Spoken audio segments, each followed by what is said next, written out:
All right, Mark. So just conference coming up now. At this point, all your competing schedule is over. What's the final assessment and then just the final goal outlook that you guys have before NSIC championship? Yeah, I think you know the regular season for it was kind of two different stories. I mean, our women have had a phenomenal year, certainly better than I could have even expected. They can continue to show that on Saturday.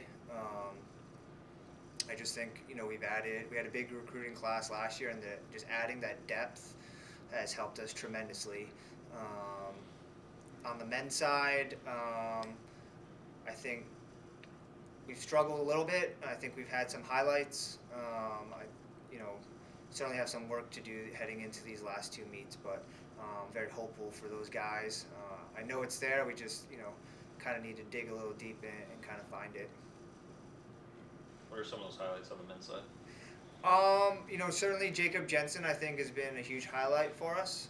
He's a freshman from here, from Turtle Mountain here in North Dakota, and transitioning from the 5K distance in high school all the way up to 5 mile can be, hit or miss for some people, and I think he's had some really good meets where you can see the potential there.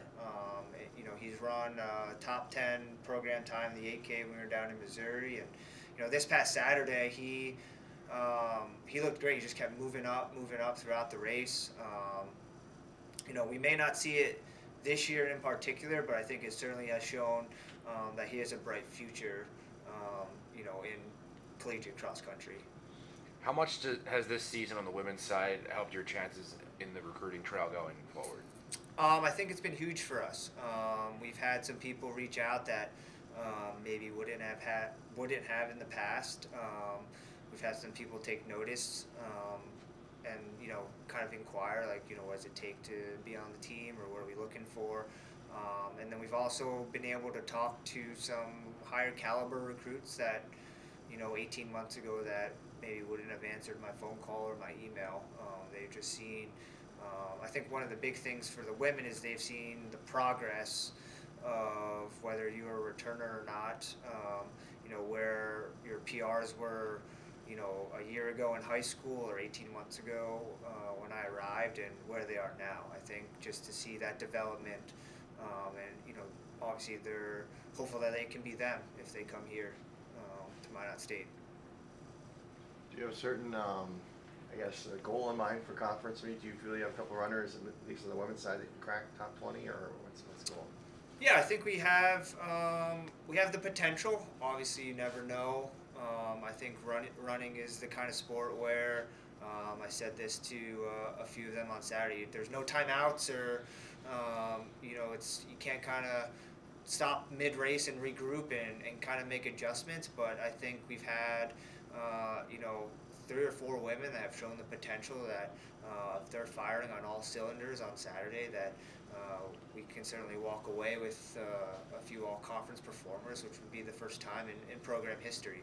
I think one of the nice things about our women is they're not so concerned about maybe that kind of stuff as far as the individual accolades, and they really want to do well as a team. And I think that's what's propelled us to the regional ranking, or just being so consistent, is they want to do it for each other. They don't necessarily are worried about me, or like how did I do today versus how the team did today.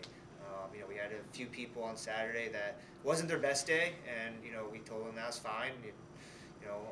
But they were really happy with how we performed as a team. So I think that's been huge. You mentioned several times in the past that this maybe wasn't expected of your women's team. So how has that altered your goals throughout the season, coming from where you started at the beginning of the year to going into the NSIC and national? Yeah, I didn't know about half our women's team in the summer, I would say. We had 4 returners from the previous year. So I knew what I was getting in terms of those young ladies returning. Some were coming from high school, and they were coming from programs where they maybe weren't running a whole lot, and the summer training regimen was a little different. So for them, and then we had Nina Arias, who's transferring from a junior college. I had coached a bunch of young ladies before from her specific junior college, so I know how her JC coach was. But I would say I really was like, hey, if we can just be a little bit better, one spot higher in conference, and I thought a top 20 finish at the region would be fantastic for us. Showing some improvement, and top 15 on a great day. But we sit down in August and at our team camp and do team goals, and they decide. Like we are as coaches, we say it's your guys' team, it's your guys' season. Certainly we have expectations, but whatever you want to accomplish, it's up to you. And I think even they were, they would probably tell you even they were a little bit passive in terms of what they were expecting, because this program has really not had much or any success on the distance side since we joined D2. So I think they were in a similar mindset to me, like, let's just show some improvement. I think one thing that one of the sophomores told me was they just wanted to have a lot of pride in what they were doing. And I think, like I said, the first meet went so well, things changed really, really quickly. And it's just kind of snowballed from there. I think we have some high expectations heading into Saturday. What the final result is, I guess, remains to be seen.